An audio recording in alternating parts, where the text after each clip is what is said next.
Bonjour à tous et bienvenue à ce webinaire sur les aides à la rénovation énergétique avec notamment la présentation des évolutions sur 2026. Alors, ce webinaire va durer à peu près une petite heure. Le but, c'est de pouvoir vous présenter les différents dispositifs, principalement sur la rénovation énergétique. On aura un petit temps d'échange à la fin. Vous pouvez poser vos questions sur le chat. Alors, l'objectif des questions, c'est pas de poser des questions personnelles, comme on va l'évoquer aujourd'hui. La métropole est dotée d'un outil que je vais vous présenter dans quelques instants, qui permet notamment de vous renseigner et d'assurer un suivi sur le volet juridique, technique et financier. Donc là, les questions personnelles ne sont pas à l'ordre du jour. Si vous avez des questions par rapport aux thématiques qu'on évoque aujourd'hui, le chat est là pour ça. On essaiera de consacrer 15 à 20 minutes à la fin justement des présentations pour répondre à ces diverses questions. Et puis pour ce qui est des questions personnelles, on va vous donner le numéro et on va vous présenter les outils qui seront à votre disposition pour pouvoir échanger avec nous par la suite. Donc on va tous se présenter succinctement, je pense. Donc en ce qui me concerne, je suis Godefroy Armand, conseiller juriste et chargé d'opérations en accession sociale à la propriété au sein de l'ADIL des Bouches-du-Rhône. Je fais ce métier depuis quelques années maintenant et j'ai eu l'occasion de voir l'évolution des aides à la rénovation dans tout ce qu'elle a pu proposer depuis à peu près 2013 avec l'intervention de l'ADIL, puis après avec on va dire les collaborateurs de l'ALEC, du CPIE, MESH, avec lesquels on travaille depuis maintenant de nombreuses années. Bonjour, moi c'est Rabab Babé, je suis conseillère France Rénov en maison individuelle, donc pour les maisons et les appartements, à l'Agence locale de l'énergie et du climat de la métropole marseillaise.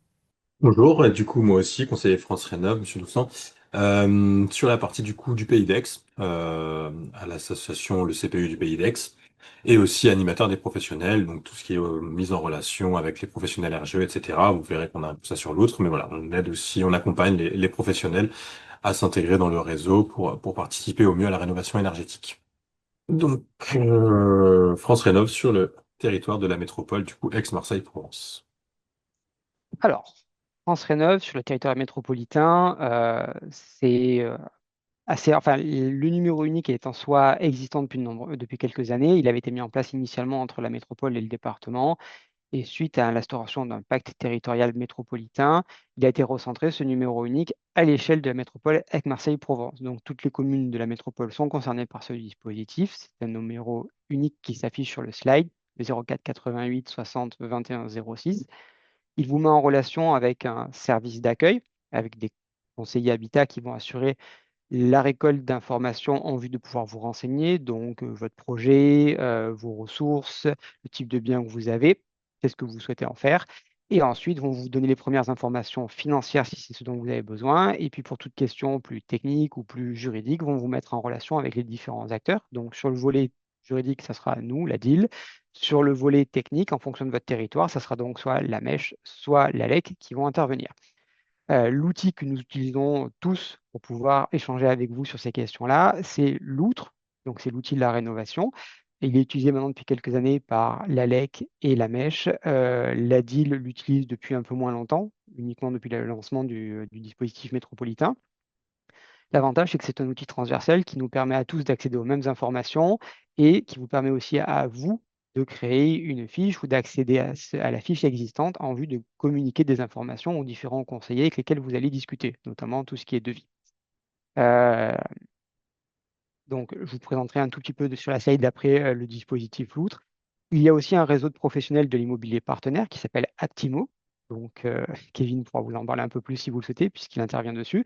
Mais ce qu'il faut garder en tête, c'est que ce réseau de professionnels a vocation à pouvoir, en tout cas, sensibiliser les professionnels à cette question-là, les nourrir de notre expérience sur le volet juridique, financier, technique, même là-dessus, et aussi de créer une mise en relation nécessaire, sachant que ce ne sont pas vos données qui sont communiquées aux professionnels. L'objectif de l'outre et de Allo Métropole Rénov, c'est vraiment pas de donner vos informations en vue d'un objectif commercial. On reste le service public de la rénovation et l'objectif, c'est de vous accompagner au mieux sur un projet, pas de vous orienter sur des dispositifs qui pourraient être en mode défaveur. Donc, on est déployé sur tout le territoire métropolitain, comme vous pouvez le voir, et vous avez aussi sur la carte, en bleu foncé et en bleu, on va dire, plus clair, les territoires gérés par la Maison de l'énergie Habitat Climat et par l'ALEC.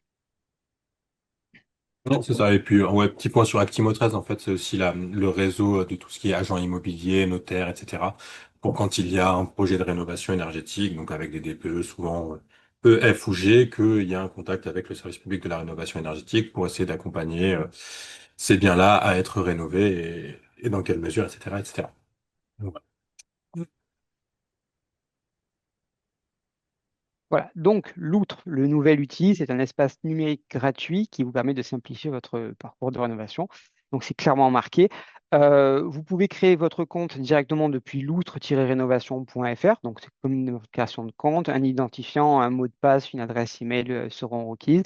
À partir de là, en fonction de ce que vous avez déclaré quand c'est la création d'un compte avec un nouveau projet, votre fiche est envoyée soit vers l'ADIL, le CPIE, Mèche ou vers l'ALEC pour qu'on se rapproche de vous.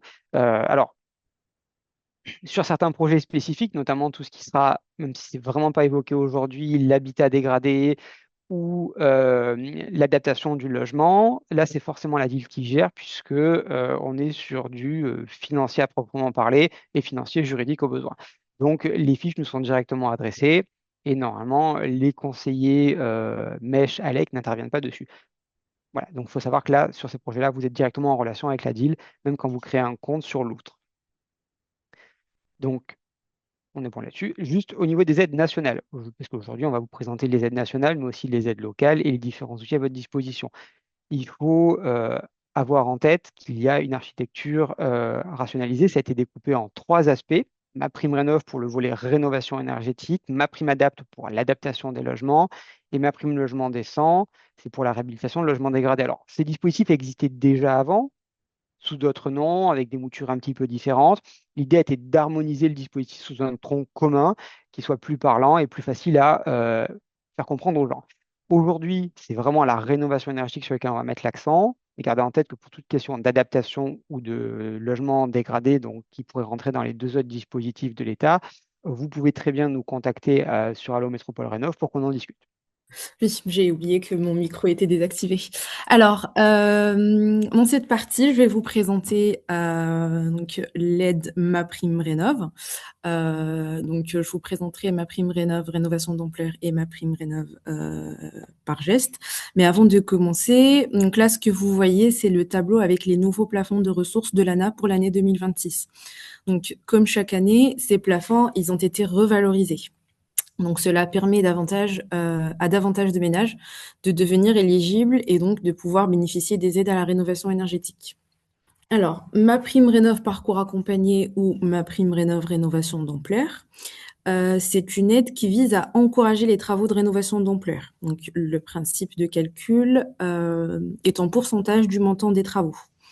L'aide, elle est accessible à tous les ménages, donc les ménages aux revenus très modestes, intermédiaires et supérieurs.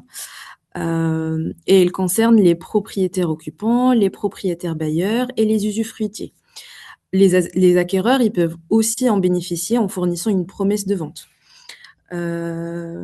Pour bénéficier de ma prime rénov parcours accompagné, donc les logements à rénover doivent être construits depuis au moins 15 ans, classés en E, F ou G sur l'audit énergétique ou sur le DPE, et occupés en résidence principale. Donc, les travaux de rénovation énergétique ou le projet de travaux doit permettre un gain énergétique de moins de classes et inclure 2 gestes d'isolation thermique. L'aide, elle se calcule sur la base du coût hors taxe des travaux et elle est écrétée afin que le total des subventions ne dépasse pas un certain pourcentage du coût total des travaux, donc comme vous pouvez le voir sur le tableau. En 2026, il y a eu quelques changements. Donc, comme vous pouvez le constater sur le tableau, le pourcentage d'aide accordée aux ménages aux revenus supérieurs, par exemple, il a été réduit. Donc, aujourd'hui, il est de 10% d'un plafond de dépenses éligibles de 30 000 euros pour un gain de 2 classes et 40 000 euros comme un plafond de dépenses éligibles pour un gain de 3 classes au plus. En plus, l'avance accordée aux propriétaires occupants en revenus très modestes et modestes avant le début des travaux est abaissé de 50% à 30% du montant de la prime. Donc voilà, globalement, les changements qui ont eu cette année pour ma prime rénov parcours accompagné. On va passer ensuite aux conditions d'éligibilité. Donc, pour bénéficier de cette aide, et comme j'ai déjà évoqué, il faut que les travaux ils doivent inclure au moins 2 gestes d'isolation. Donc, parmi l'isolation des murs, de la toiture, du plancher bas et des fenêtres, couvrant au moins 25% de la surface totale à isoler. Ils doivent également permettre un gain de moins de classe énergétique et respecter des résistances thermiques minimales pour garantir leur efficacité. Donc, vous voyez là les résistances thermiques minimum à respecter. Donc, les travaux doivent contribuer à la décarbonisation, ce qui signifie qu'il est interdit de conserver chauffage au fioul et l'usage du gaz est restreint. Et le confort d'été est également pris en compte. En cette année 2026 et depuis la réouverture de la plateforme, donc pour les rénovations énergétiques d'ampleur, un rendez-vous personnalisé avec un conseiller France Rénov est désormais obligatoire avant de déposer une demande d'aide. Donc ce rendez-vous, il est gratuit. Il permet au ménage de présenter son projet, de vérifier s'il est éligible aux aides et d'être orienté vers les bancs professionnels du territoire. Donc, comme l'accompagnateur Rénov ou les artisans certifiés RGE. À l'issue de cet échange avec le conseiller France Rénov, une attestation de rendez-vous est remise et elle doit être obligatoirement jointe au dossier de demande d'aide MaPrimeRénov. Alors, pour l'accompagnement des ménages dont le projet de rénovation d'ampleur est assuré par un accompagnateur Rénov, ou ce qu'on appelle mon accompagnateur Rénov, le MAR, dont la prestation elle est payante, mais elle est prise en charge à hauteur de 20% ou de 100%, donc en fonction de la catégorie des ménages. Donc pour les ménages aux revenus très modestes, la prise en charge est à hauteur de 100%.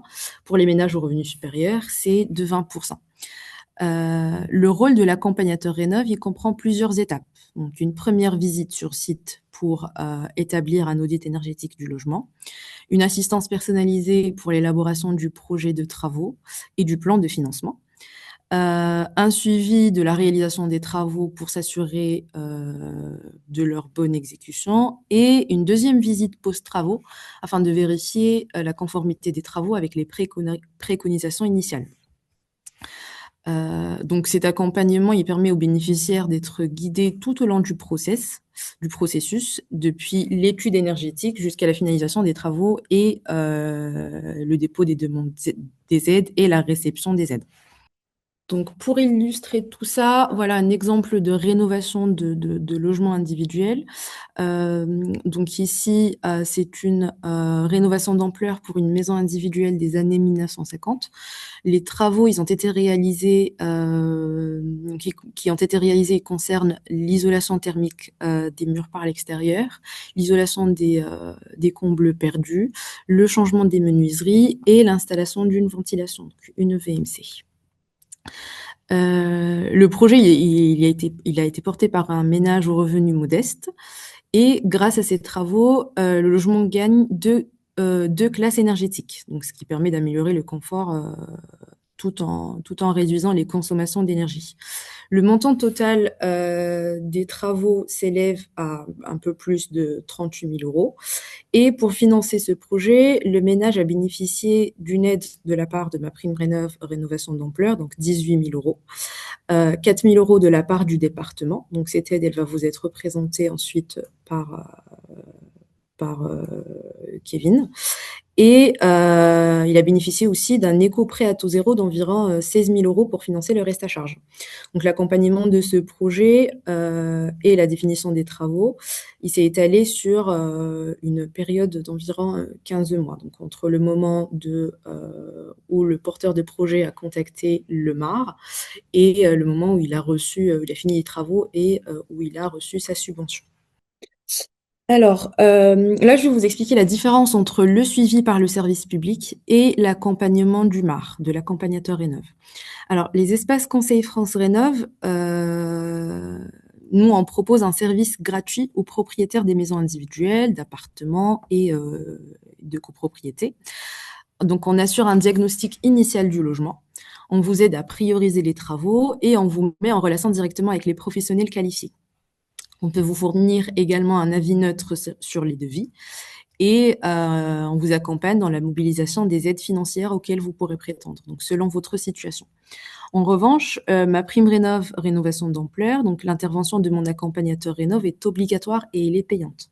Donc, il prend en charge l'audit énergétique, l'élaboration du projet, le suivi et la validation des travaux. Donc, et pour ma prime rénov forfaitaire, cet accompagnement, il reste facultatif, il n'est pas obligatoire. Dans le cas des copropriétés, l'accompagnement il est assuré par un assistant à maîtrise d'ouvrage, qui est également obligatoire et payant pour bénéficier de ma prime rénov copropriété. Le deuxième dispositif de ma prime rénov, donc c'est ma prime rénov forfaitaire ou ce qu'on appelle ma prime rénov par geste. En fait, c'est une aide destinée à financer des travaux d'isolation thermique, de chauffage, de chaude sanitaire décarboné. Donc, elle est accessible aux propriétaires occupants, propriétaires bailleurs, les usufruitiers et indivisaires, sous accord et acquéreurs en cours d'achat en déposant une demande avec un compromis de vente.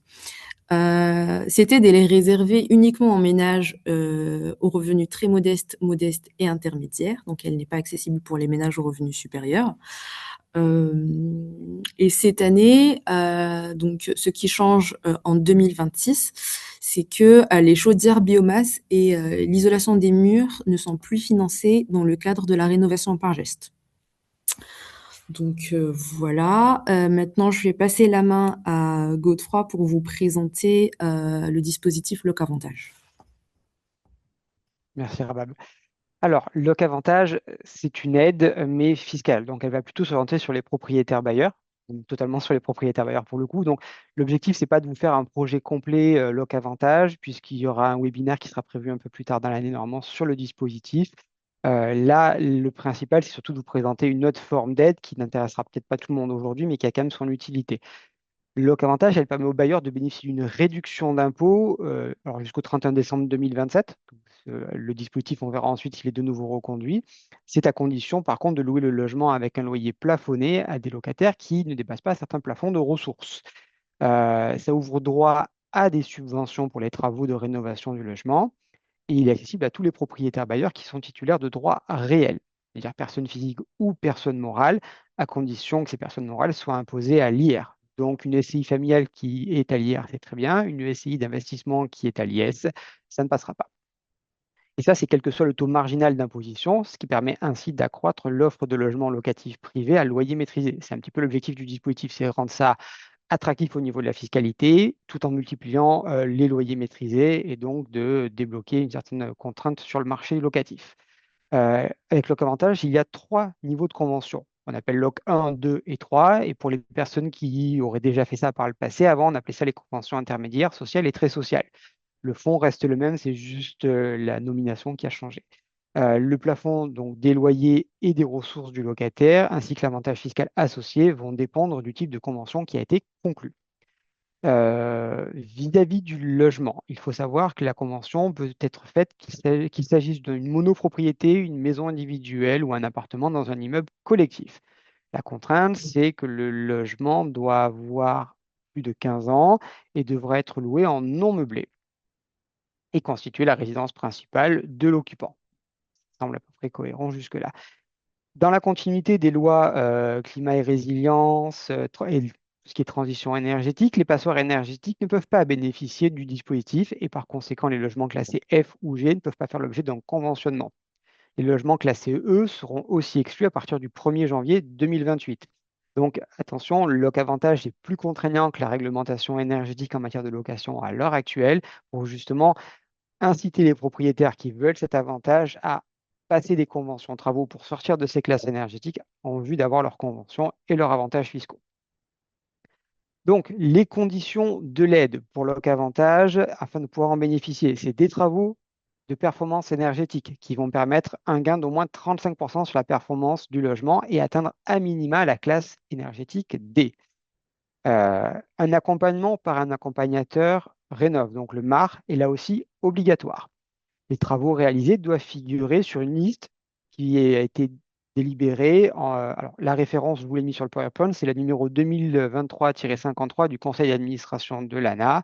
Alors, c'est une donnée publique, donc vous pouvez taper cette référence et vous retrouverez le listing intégral des travaux qui sont éligibles. Dans tous les cas, comme vous avez un MAR, il faut savoir que ce MAR a connaissance de cette information et dans le cadre de son accompagnement, doit naturellement vous préconiser de rester dans le listing. Sinon, tout ce qui sera fait en dehors de ce listing ne sera pas finançable. De plus, je le précise, même si c'est devenu assez bien communiqué, on ne peut pas concourir à maintenir ou à installer des équipements à énergie fossile ou qui contribuent à l'augmentation des gaz à effet de serre. Bon, en tous les cas, c'est plutôt bien communiqué par les dispositifs d'État là-dessus, mais on le précise et le MAR vous le précisera aussi au besoin. Le MAR, comme sur un projet d'ampleur, MaPrimeRénov' va devoir réaliser un audit énergétique avec une planification de travaux qui tient compte des besoins du logement et des travaux éligibles au conventionnement. Et enfin, vous allez devoir signer la convention, qui est une convention de 6 ans. Il faut savoir que la convention, qu'elle soit avec ou sans travaux, est automatiquement de 6 ans. Pour les travaux de rénovation énergétique qui concourent à une amélioration d'au moins 35%, le taux de subvention que vous allez avoir est de 25% du montant hors taxe des travaux pour un maximum de 750 euros du mètre carré sur une surface habitable maximale de 80 mètres carrés, c'est-à-dire 15 000 euros maximum par logement. Alors, en complément, l'ANA octroie des aides. Là, on est juste sur le dispositif national, hein, mais l'ANA octroie des aides, comme la sortie de passoires thermiques. Alors, avant, ça s'appelait la prime Habiter mieux. C'est vrai qu'on a tendance, au moins nous, ça l'a dit, à garder cette habitude. Le nom n'existe plus, mais il y a bien cette prime sortie de passoire qui est de 1 500 ou 2 000 euros en fonction de la convention que vous passez. Alors, vous ne l'avez pas automatiquement. Cette prime Habiter mieux sortie de passoire énergétique, elle ne va fonctionner, et c'est le seul point dérogatoire sur les rénovations énergétiques du jour, promis, c'est quand vous êtes sur un projet MaPrimeRénov' logement décent. Il faut savoir qu'aujourd'hui, la décence énergétique est l'un des critères de non-décence, justement. Donc, quand vous êtes en G ou en F à partir de 2028, vous serez en situation de non-décence énergétique. Et donc, sortir de ces classes-là, ça implique d'avoir une sortie de passoire thermique. Et encore aujourd'hui, l'ANA considère qu'on bonifie cette situation dans le cadre de ma prime logement décent. Donc, ma prime logement décent avec des travaux de performance énergétique donne droit à cette prime justement de 1 500 ou 2 000 euros en fonction de la convention que vous allez passer. Sinon, ce que va octroyer l'ANA par son dispositif Loc Avantage va en fait être une prime surtout à l'intermédiation locative, qui n'est possible qu'en Loc 2 ou 3, avec justement une majoration en cas de convention travaux. Donc, c'est de 1 000 euros et qui peut être majoré avec 2 000 euros supplémentaires si c'est un mandat de gestion en intermédiation locative. Bon, là-dessus, je vous conseille de nous contacter, on creusera plus en détail, mais il y a une belle bonification quand même de la part de l'État.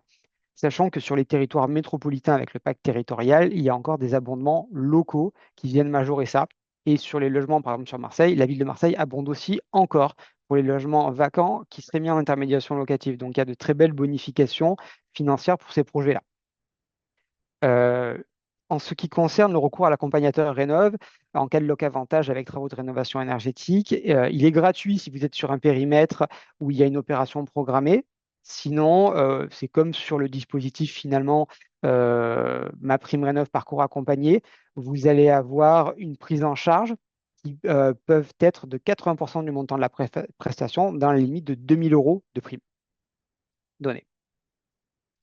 Alors, en ce qui concerne le locataire, on va évoquer maintenant la question des loyers et des ressources. Donc, vous voyez sur le slide ici les ressources du locataire en fonction de sa composition familiale et du type de convention loc-avantage qui est passé. Et à côté, vous allez avoir un petit tableau sur les réductions d'impôts et en fonction de intermédiation ou sans intermédiation locative. Le locataire, lui, doit pouvoir justifier, dans tous les cas, ce plafond de ressources. Donc, en cas de mise en location, il devra fournir son avis d'impôt pour que le bailleur puisse lui louer le logement s'il est conventionné. Le bail, qu'il soit en place ou non, va devoir répondre à des conditions de ressources, justement, mais aussi du plafond de loyer qui devront être justifiés par le bailleur auprès de l'ANA, puisqu'il a une convention, et par le bailleur auprès du locataire pour lui expliquer les raisons de cette situation. C'est une obligation qui se fait à l'égard de toutes les parties concernées. Le bailleur doit respecter ses plafonds à chaque remise en location. Donc, ça signifie qu'au moment de la première mise en location, on respecte les plafonds qui sont en place sur l'année en cours. le bailleur peut faire ses révisions annuelles des loyers classiques. Et à la relocation, il devra s'assurer que son loyer hors charge est toujours en dessous des nouveaux plafonds en vigueur pour signer un nouveau bail. Sinon, il devra rebaisser un petit peu son loyer naturellement. Euh, les plafonds étant fixés par décret, ils sont publiés chaque année, dans tous les cas. Alors, ce qu'il faut garder en tête, c'est que pour rendre le dispositif attractif quand même, la législation vous permet en sortie de convention, vu que vous serez très certainement sur un loyer sous-évalué par rapport au marché, de faire des propositions de renouvellement du loyer pour le loyer sous-évalué, de vous recaler du coup plus facilement sur le marché locatif, histoire de ne pas avoir trop de pénalités quand l'avantage fiscal s'arrête. Alors, le montant de la réduction d'impôt, lui, va varier en fonction de votre convention.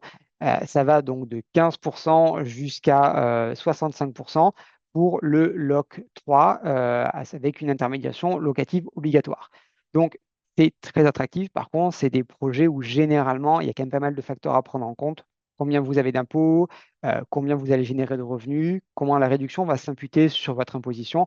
Donc ça, c'est des choses qui nécessitent quand même une petite étude et de ne pas prendre le premier truc venu. Surtout que vous avez aussi parfois des charges sur le bien, des crédits, des travaux, et en fonction des revenus locatifs que vous allez générer, il est parfois intéressant de se dire, on va peut-être prendre une convention moins intéressante fiscalement, mais plus intéressante financièrement à la fin du mois pour moi. Donc ça, c'est des projets qu'on regarde plus en détail, qui nécessitent des consultations vraiment orientées sur la présentation du dispositif, cas par cas.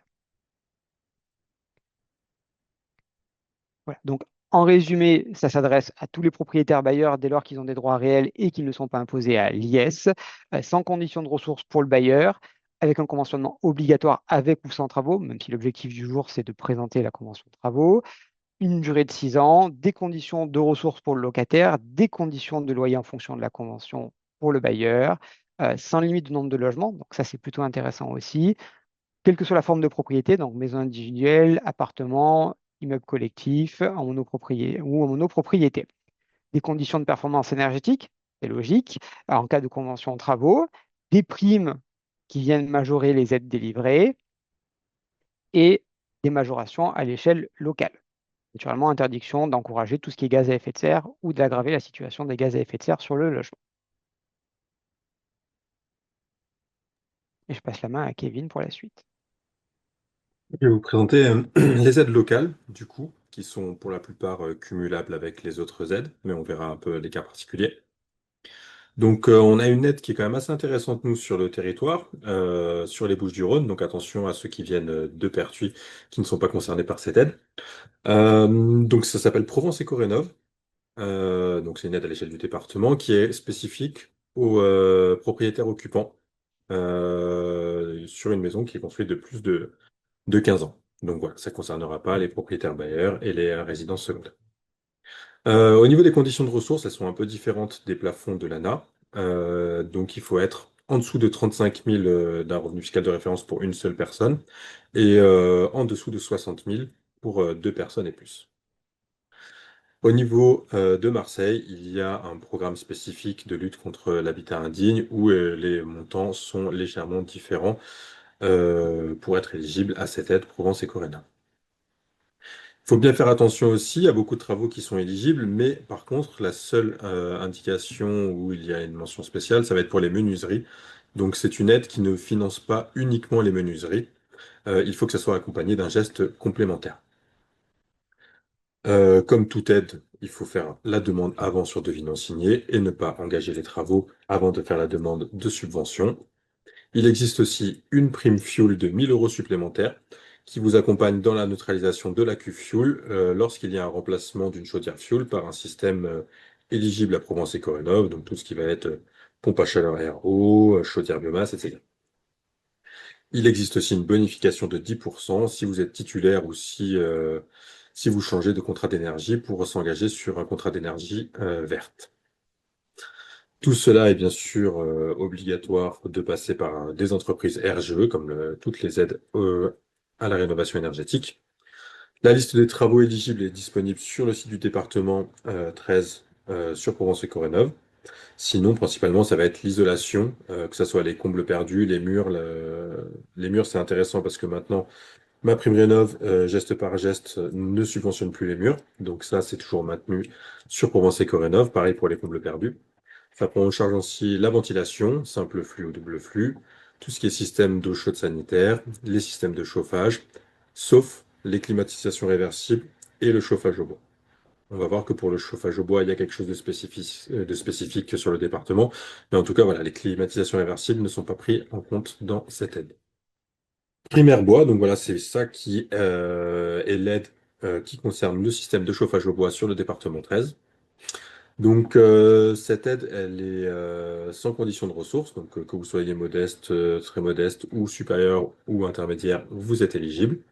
Ça concerne le remplacement d'un système de chauffage vieillissant, donc d'avant 2005. Idéalement, il faut pouvoir le justifier. Si c'est pas justifié, au moins avoir des photos qui prouvent que c'est un vieux système de chauffage, qu'il est quand même assez vétuste et qu'il faut le rénover, ou tout simplement que ça soit un système à foyer ouvert. Fonctionnel. Parfois, il demande aussi une preuve qui soit fonctionnelle et que ça soit pas un vieux foyer ouvert qui est là à titre décoratif. Et cela doit être remplacé par les standards actuels qui sont actuellement le label Flamme Verte 7 étoiles. Il existe, du coup, le montant de cette prime est de 1000 euros, 50% du coût d'un équipement. Donc, on atteint normalement assez facilement les 1000 euros. Et il existe un bonus de 500 euros pour la pose d'un filtre à particules. C'est souvent assez spécifique, ça se fait pas trop, mais voilà. En tout cas, si vous voulez opter pour cette option, il existe en tout cas une aide de 500 euros pour la pose d'un filtre à particules. Tout cela est conditionné bien sûr à le passage d'une entreprise RGE pour la pose. Et cela, dans les 50%, on n'inclut pas la pose, la livraison et les travaux annexes qu'il y a pour le monde, la mise en place de ce nouveau système de chauffage au bois. Il existe aussi un complément, les aides des fournisseurs d'énergie, ce qu'on appelle plus communément les C2E, les certificats d'économie d'énergie. Donc ça, c'est une aide qui a été mise en place par le gouvernement pour obliger toutes les entreprises, donc fournisseurs, distributeurs d'énergie, qui ont des activités, on va dire, autour des énergies fossiles, à promouvoir, à accompagner les ménages ou autres, à travers les C2E, à faire des économies d'énergie. Donc cette aide, elle est ouverte à tous les ménages, sans condition de revenu, et que ce soit des propriétaires occupants, des bailleurs, des locataires, ou même pour des résidences secondaires. Elle est bonifiée pour tous les ménages aux revenus modestes et inférieurs. Elle est mobilisable qu'une seule fois par type de travaux éligibles, et elle est non cumulable avec MaPrimeRénov' parcours accompagné. MaPrimeRénov' parcours accompagné, la rénovation d'ampleur, quand il y avait le calcul des 80%, 60% de subvention, etc., sur le montant global des travaux, ça inclut déjà des certificats d'économie d'énergie, rénovation globale. Donc en fait, c'est une aide MaPrimeRénov' de l'État, et en même temps, ça inclut déjà ces certificats d'économie d'énergie. Donc voilà, c'est juste cette spécificité-là pour MaPrimeRénov' parcours accompagné.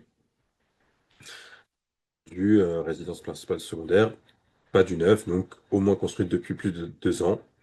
C'est une aide qui varie en fonction du cours du C2E, c'est un peu un marché carbone, donc le C2E varie au cours du temps.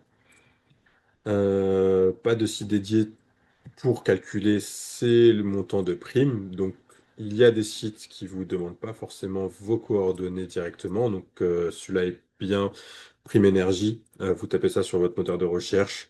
C'est un site qui permet d'évaluer le montant des C2E sans fournir ses coordonnées. On sait que c'est souvent difficile de ne pas donner ses coordonnées quand on veut faire des simulations. Et du coup, ce site a l'avantage de ne pas vous les demander.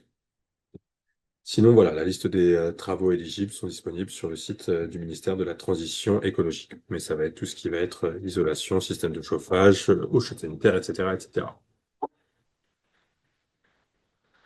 Il existe aussi des C2E spécifiques, ce qu'on va appeler les coups de pouce chauffage.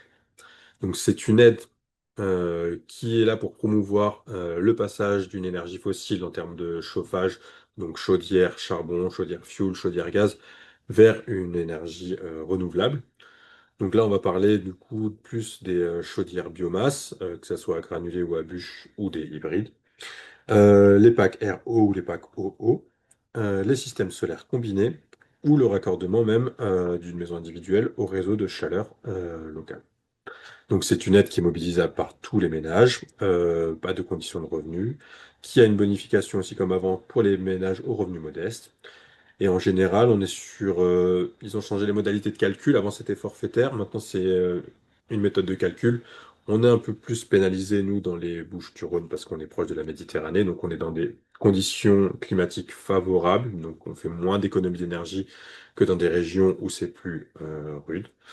Donc, on est aux alentours des 2 000 à 5 000 € pour le changement d'une chaudière, par exemple, gaz ou fioul, vers une PAC RO. Donc, voilà, c'est des modalités de calcul. Ça dépend un peu des revenus, donc bonifié pour les ménages modestes, et ça dépend du système aussi vers lequel on se dirige.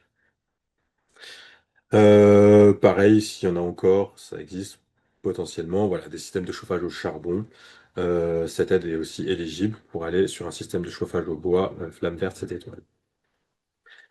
Pour pouvoir demander ces C2E coup de pouce chauffage, la liste est un peu plus restreinte. Elle est disponible sur le site du ministère de l'Écologie. Il faut que les organismes qui les rachètent soient signataires d'une charte coup de pouce chauffage, donc vous pouvez la trouver ici, mais ça va être principalement les fournisseurs d'énergie un peu classiques et sinon d'autres organismes qui peuvent vous les racheter. Donc ces aides sont cumulables sous certaines conditions. Donc on a vu juste avant, en tout cas, tout ce qui va être C2E, c'est pas cumulable avec ma prime rénovation d'ampleur. L'écrêtement, en fait, sur ma prime rénov, il va dépendre de vos revenus. Donc, tout ce qui va être très modeste, modeste et intermédiaire sur ma prime rénov en geste par geste, c'est 90%, 75% et 60%. Avec ça, on peut cumuler les aides locales, mais en cumulant les aides locales, on ne peut pas dépasser le 100%, ce qui est logique. Et pour la partie rénovation globale, cet écrêtement qui inclut aussi les C2E ne peut pas dépasser 100% pour les très modestes. Et après, pour les modestes intermédiaires et supérieurs, ça va être 90%, 80% et 50%. Donc ça, c'est en incluant l'aide locale, donc l'aide du département et les 4 000 € potentiels. Il y a aussi des règles de cumul sur la partie MaPrimeRénov' copropriété, MaPrimeRénov' geste par geste. On peut le faire, mais voilà, par exemple, MaPrimeRénov' geste par geste, ça concernera que les parties privatives, et MaPrimeRénov' copropriété ne concernera que les parties communes. On en reparlera un peu plus après. Là, les dispositifs complémentaires, on a sur la TVA. Je te laisse Godefroy si tu veux Ouais, je discuter. reprends un petit peu la main sur la TVA. Donc la TVA réduite, et c'est un dispositif complémentaire dans le sens où ça va permettre de réduire un petit peu la facture. Et alors, en principe, la TVA réduite concerne les travaux d'amélioration. Enfin, quand elle est à 10%, ça va concerner les travaux d'amélioration, de transformation, d'aménagement et d'entretien, à l'exception de la part qui correspond à la fourniture d'équipements d'électroménager ou mobilier et de l'acquisition de certains gros équipements. Ça, c'est le Code général des impôts qui le prévoit. C'est l'article 279 0 bis de ce code. Je vous renvoie à la liste si vous êtes très curieux. Les travaux d'amélioration de la performance énergétique, par contre, eux bénéficient d'une TVA qui est réduite à 5,5. Alors, cette TVA va s'appliquer aux travaux d'amélioration de la qualité énergétique qui sont mentionnés dans un article, là encore, du Code général des impôts. C'est l'article 18 bis de l'annexe 4. Ce taux réduit s'applique aussi aux travaux induits qui découlent des travaux figurant sur cette liste. Et le bénéfice du taux réduit peut profiter à n'importe quel client, qu'importe son statut d'occupation, propriétaire occupant, bailleur, usufruitier ou propriétaire locataire, occupant à titre gratuit. C'est la nature des travaux qui donne droit et pas votre statut. C'est pour ça que c'est assez intéressant, même pour un locataire qui aurait besoin de faire des travaux d'amélioration avec l'accord de son locataire, il pourra bénéficier d'une facture un petit peu réduite. Ça marche pour les personnes physiques, ça marche pour les personnes morales. Par contre, les travaux doivent porter sur des locaux à usage d'habitation qui sont achevés depuis au moins 2 ans. Ça peut être des maisons individuelles, des immeubles collectifs, en monopropriété, des copropriétés. Voilà. Les travaux induits indissociablement liés aux travaux d'amélioration de la performance énergétique sont donc éligibles à ce taux. Il s'agit de travaux de pose, d'installation et d'entretien des matériaux et équipements mentionnés dans les articles du Code général des impôts. On va par contre exclure les travaux de production d'un logement neuf ou permettant une augmentation de plus de 10% de la surface planchée. Alors, il y a de très nombreux exemples qui sont fournis par l'administration fiscale. de travaux induits indissociables. C'est une bonne référence, notamment si vous avez un doute. Alors, je vous la donne, cette référence, histoire que vous l'ayez. C'est au BOFIP que vous allez pouvoir retrouver ça. Et la référence, c'est BOI TVA LIQ 30 20 95. Donc, BOI TVA LIQ 30 20 95. Je vais la remarquer dans le chat, comme ça vous pourrez la retrouver. Mais c'est le BOFIP et il y a énormément de références, c'est très utile pour le coup. Sur la TVA, c'était à peu près tout ce que je voulais vous dire. Merci. Alors, dans cette partie, je vais vous présenter donc les prêts auxquels vous pourrez prétendre pour financer vos projets de rénovation énergétique. Donc, premièrement, ça va être l'éco-prêt à taux zéro, qui permet de financer les travaux de rénovation énergétique éligibles dans la limite d'un plafond de 50 000 euros. Donc, il est accordé sans critère de ressources et la durée de remboursement de ce prêt peut aller jusqu'à 20 ans. Pendant cette période, le logement il doit être occupé au titre d'une résidence principale, donc soit par le propriétaire, soit par un locataire. Pour faire la demande de l'éco-prêt à taux zéro, donc vous devez déposer votre demande auprès de votre banque. Et par la suite, c'est la banque qui décidera, comme pour toute autre demande de prêt, donc d'accorder cet éco-prêt à taux zéro en fonction de la capacité du ménage à rembourser. Le deuxième prêt, c'est le prêt avance rénovation ou le PAR. Donc, c'est un prêt hypothécaire qui est destiné à financer des travaux de rénovation énergétique dans les logements. Il est principalement accessible aux ménages revenus très modestes et modestes. Et il est proposé également par des établissements de crédit comme la Banque Postale, Crédit Mutuel ou des sociétés de tiers financement. Le remboursement de ce prêt intervient lors de la vente du bien ou lors de la succession, donc avec les intérêts accumulés. Et l'emprunteur peut aussi opter pour un remboursement progressif des intérêts selon un accord avec l'établissement prêteur.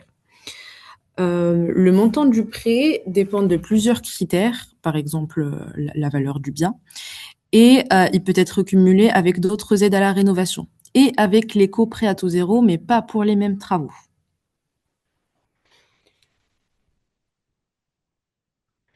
On a ici le prêt avance rénovation sans intérêt ou le PAR plus, donc qui fonctionne sur le même principe que le prêt avance rénovation, mais avec un avantage supplémentaire. Donc, il est aussi destiné aux ménages aux revenus modestes et très modestes, selon les plafonds de l'ANA, et permet d'emprunter jusqu'à 50 000 euros pour financer les travaux. Avec une particularité, c'est les 10 premières années sans intérêt. Donc, c'est une version beaucoup plus avantageuse du dispositif pour les ménages les plus modestes. Donc, pour bénéficier de ce prêt, il faut se rapprocher de son établissement bancaire pour voir quelles sont les conditions et ce que l'établissement bancaire va nous proposer.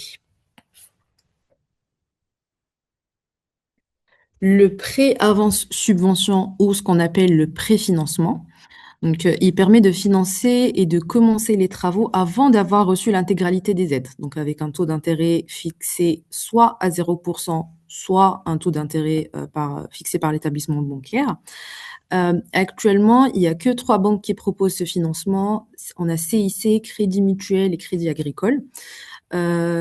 Pour bénéficier de ce prêt, donc il est essentiel de remplir les critères d'éligibilité de MaPrimeRénov', donc d'obtenir l'accord préalable de l'ANA. Et le processus de financement inclut le montage d'un dossier en collaboration avec un conseiller bancaire qui va valider d'abord le montant et les modalités de financement. Une fois l'accord obtenu, les travaux peuvent commencer et les fonds sont débloqués progressivement en fonction de l'avancement des travaux. Et là, je passe la main à Godefroy pour vous présenter quelques points de vigilance juridique. Merci, Rabab. Donc, on approche de la fin de ce webinaire avant de passer aux questions-réponses et c'est l'occasion d'évoquer un petit peu quelques petites préconisations avant travaux ou quelques points de prudence. Alors, on va commencer par tout ce qui est question des devis et des marchages, puisque ça nous arrive, nous, sur le volet juridique, d'être sollicités sur ces questions auxquelles vous êtes confrontés. Et donc, avant tout engagement, on vous conseille naturellement vigilance sur la qualité du devis et les conditions dans lesquelles il a été signé. Pour rappel, un devis doit être détaillé, daté, chiffré et signé avec mention des quantités, des prix unitaires, le délai d'exécution, les modalités de paiement et les conditions de révision des prix. Tous ces éléments-là, vous devez les retrouver dans le devis.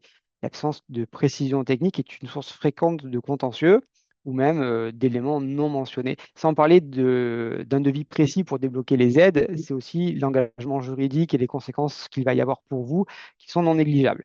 Donc, toujours bien lire le devis. En cas de doute, je veux dire, je le présente à un professionnel du droit et ensuite je le signe si tout est correct, plutôt que de signer en se disant c'est bon, je sais ce que je veux. Euh, En cas de démarchage à domicile, qui se produit de temps en temps parce que vos données ont fuité et qu'un commercial vous vend des panneaux solaires sans que vous sachiez comment. Les ventes à domicile, démarchage hors établissement, le consommateur, donc vous, il faut savoir, va bénéficier d'un délai légal de rétractation de 14 jours. Aucun paiement n'a le droit d'être exigé avant l'expiration de ce délai, sauf demande expresse d'exécution anticipée. Donc ça, là encore, ça va être mentionné. Tout doit être rédigé, cadré. Il est cependant prudent de vérifier l'identité de l'entreprise avec donc SIRET, assurance, la responsabilité civile professionnelle, les garanties décennales pour les travaux concernés. Euh, il faut aussi être attentif aux offres urgentes ou conditionner une signature immédiate. Offre commerciale, si vous ne signez pas avant demain, les prix explosent ou le bonus qu'on vous offre disparaît. Les promesses de subventions verbales mais non matérialisées dans les devis. Et pareil, des acomptes qui semblent disproportionnés par rapport à la pratique. Une règle simple, du coup, en conclusion, on ne signe jamais dans la précipitation et on compare toujours plusieurs devis, même en cas de démarchage. Pour ce qui est de l'habitat collectif, il y a aussi des précautions à prendre. En copropriété, tous les travaux ne relèvent pas forcément de la seule liberté du propriétaire. Les éléments porteurs, murs, planchers, poutres, les façades, les toitures, les réseaux communs ou encore les balcons, constituent généralement, mais après c'est toujours à vérifier avec votre règlement de copropriété, des parties communes au sens donc de la loi du 1865.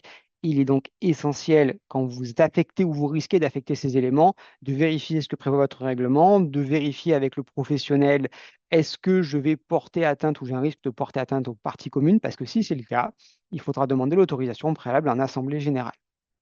Donc, sauf cas prévu dans le règlement de copropriété ou autorisation qu'on avait déjà préalablement négocié, un projet en partie privative qui risque d'affecter les parties communes, il vaut mieux le mettre en suspens le temps de vérifier avec son syndic et, si nécessaire, en assemblée générale, obtenir l'autorisation. Donc, soit l'artisan est en mesure de vous donner quelques indicateurs, mais si ça risque d'affecter les parties communes, on fait souvent intervenir un professionnel, bureau d'études, architecte, ingénieur en bâtiment, qui, si l'élément est porteur ou structurel, va préconiser des travaux spécifiques pour ne pas affecter la structure du bien. Les devis devront suivre ces préconisations et le tout devra être validé en assemblée générale.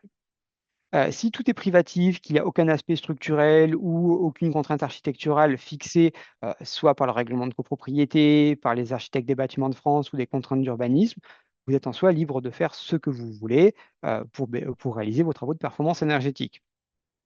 Par contre, voilà, les autorisations sont essentielles en cas de doute ou de risque d'affecter la copropriété ou le bâtiment collectif.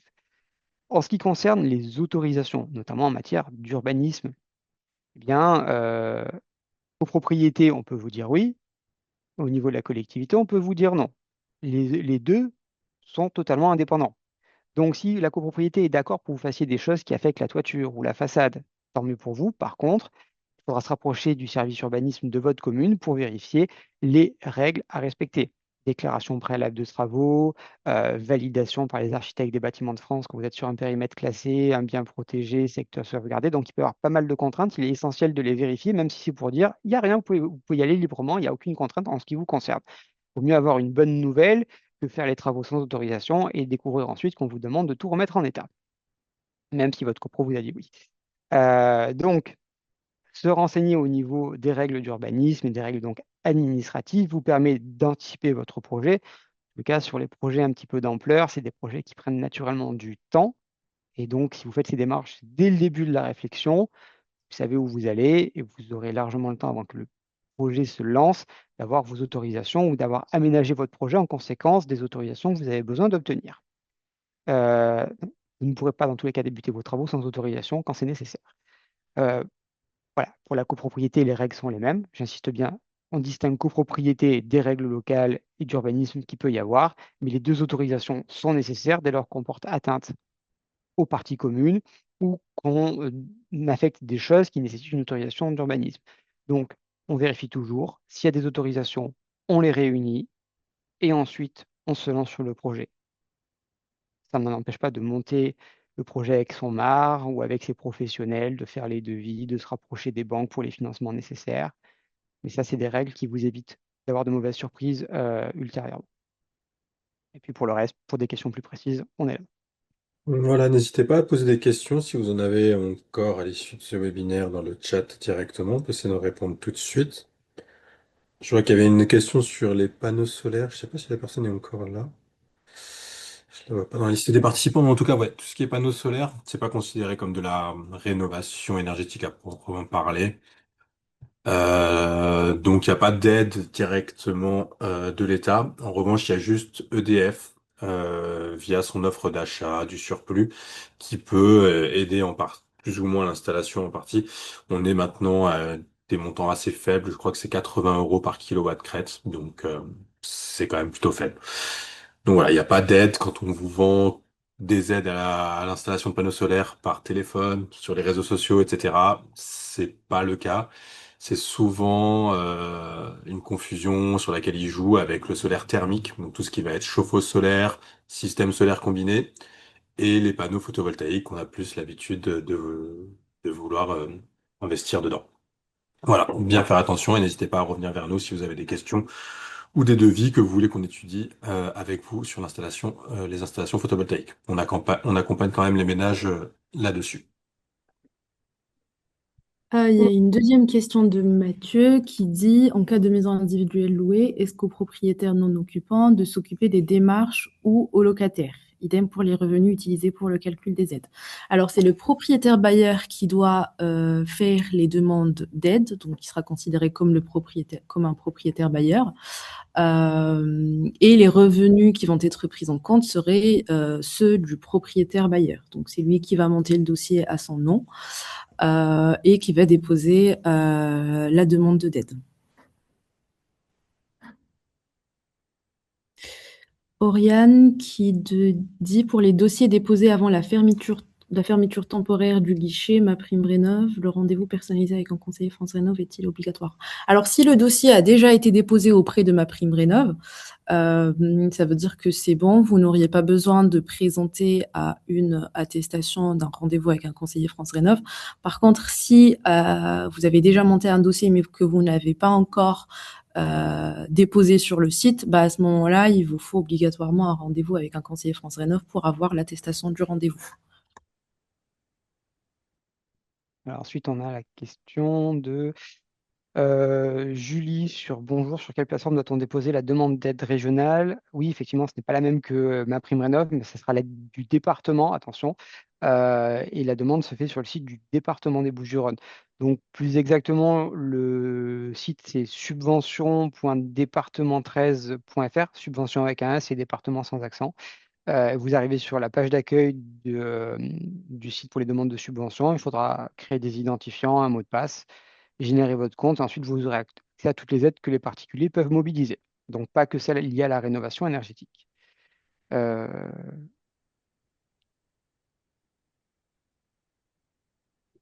Ensuite, on avait Oriane. Alors, qu'en est-il du plafond éligible et de l'avance des aides pour les revenus très modestes pour un dossier déposé avant fermeture du guichet en juin 2025? Le barème appliqué sera celui avant ou après 2026. Alors, normalement, le barème utilisé, c'est le barème à étude de votre dossier. Donc, si vous l'avez déposé le dossier avant juin 2025, normalement, il fait partie des dossiers qui seront étudiés sous les conditions 2025. Tout à fait. Signification de PB, c'est propriétaire bailleur. Ah Et le document sera disponible en replay sur nos différentes chaînes YouTube, Alec ou CPIE. On vous enverra un lien de toute façon à l'issue de ce webinaire. Oui, alors le changement d'une chaudière fuel en pompe à chaleur RO consiste-t-elle bien en une rénovation par geste, nécessitant pas une isolation supplémentaire pour bénéficier de la prime rénov'? Alors oui, c'est le cas, on peut faire une demande en geste par geste, on peut cumuler coup de pouce C2E coup de pouce chauffage et ma prime rénov en geste par geste. On peut aussi faire un dossier en rénovation globale, mais auquel cas, voilà, il faudra associer deux gestes d'isolation et faire deux sauts de classe énergétique, bien partir de E, F ou G, etc., etc., et être accompagné. Quand on installe une PAC aéro, voilà, quand même bien faire attention et être vigilant au niveau d'isolation de l'habitat. C'est quand même proscrit dans des maisons qui ne sont pas isolées, tout ce qui va être maison en pierre non isolée, etc. Parce que elles ont des conditions de fonctionnement assez strictes. Et si elles ont tendance à fonctionner à fond tout le temps, elles ont des risques de panne accrus. Donc à voir avec le chauffagiste directement s'il y a un besoin ou non de renforcer l'isolation du bien, ou nous contacter directement pour qu'on évalue un peu le niveau d'isolation de votre logement. Mais voilà, bien être vigilant là-dessus. Mais en tout cas, voilà, c'est possible de passer en geste par geste, au niveau des aides en tout cas. Pour la dernière question, Dernière. je veux bien que tu répondes, Godefroy, parce que c'est Pas de lui souci. qui répond. Alors, une nation propriétaire. Si vous êtes propriétaire de droit réel, oui, comme on l'a dit en tout cas sur le cas avantage, propriétaire, personne morale, personne physique, dès lors qu'elle est titulaire de droit réel, va pouvoir bénéficier du dispositif au moins loc avantage. Ce qu'il faut, c'est être imposé à l'IR, concrètement. Si c'est pour les questions de ma prime rénov, parcours accompagné ou en geste par geste, euh, alors j'ai un doute sur la réglementation, mais normalement, c'est pas possible dans ce cas-là. C'est vraiment que le loc avantage où vous pourriez potentiellement prétendre. Mm. C'est ça. Et pour la question de Eki 84, au niveau des subventions pour la pompe à chaleur RR, la Oui. climatisation réversible, effectivement, supérieur ou pas, oui, il y a que la TVA et les C2E qui sont très faibles. Et oui, après, en supérieur, il n'y a pas beaucoup d'aide sur la rénovation globale, mais sinon, voilà, Mm. c'est le parcours le plus intéressant pour essayer d'englober ces travaux de rénovation énergétique en termes de chauffage, mais aussi en termes de confort d'été pour nous. Mais voilà, pour les ménages supérieurs, 10%. Quand on est obligé de passer par un accompagnateur rénov, c'est très rare que ça soit intéressant, effectivement. Donc oui, pas beaucoup d'aide, enfin, voire très peu, sur la climatisation réversible, la PAC RR. Mm. Tout à fait. Pour la pompe à chaleur RR, de toute façon, il n'y a pas d'aide de la part de ma prime rénov, ni de la part du département, que ce soit pour les revenus supérieurs, modestes, très modestes ou intermédiaires. Donc, sauf les certificats d'économie d'énergie, TVA 5,5, TVA réduite. Si vous n'avez pas d'autres questions dans l'immédiat, on vous laisse revenir. Vous avez nos contacts qui se trouvent ici, soit directement à l'ALEC si vous êtes sur le sud des départements, Marseille, Martigues, etc.